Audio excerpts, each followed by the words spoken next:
താലലലാ, താലലലാ, താലലലാലാലാലാ.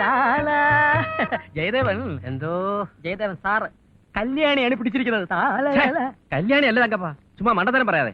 ദൈവം തന്ന രാഗങ്ങളെ മനുഷ്യൻ കല്യാണിന്ന് കളവാടിന്ന് കാമാഷിന്ന് പേരിട്ട് വ്യഭിച്ചതിനോട് എനിക്ക് യോജിപ്പില്ല.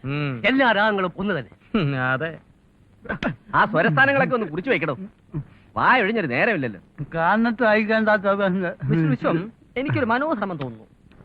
ക്ലൈമാക്സിന് തൊട്ട് മുമ്പ് കുന്തിയെ ഞാൻ, അതായത് ശ്രീകൃഷ്ണൻ മീറ്റ് ചെയ്യുന്ന ഒരു സീൻ, കളർഫുൾ ആയിട്ട് ഒരു 4-5 ഡയലോഗ്. ഹേയ് കുന്തി, ഹസ്തനപുര സമസ്ത അപരാധങ്ങളുടെ തീ എഴുതി വെച്ചിരിക്കുന്നത് കാണാ പഠിച്ചങ്ങ് ചെയ്താൽ മതി. എഴുതി തരുന്ന എന്തും കാണാപ്പാടാൻ പഠിച്ച് കണ്ണുപടച്ച് പറയുന്ന വിഡ്ഢികളല്ലേ ഞങ്ങൾ. മഹാഭാരതത്തിലെ കഥയാവുമ്പോൾ അതിൽ ശ്രീരാമന്റെ പ്രാധാന്യം എന്താണെന്ന് നിങ്ങൾ എന്നാ മനസ്സിലാക്കാത്തത്? മഹാഭാരതത്തിൽ ശ്രീരാമനോ? കർണന്റെ മൂത്ത മകളെ നമ്മുടെ ശ്രീരാമനല്ലേ മാറിയിരിക്കുന്നത്?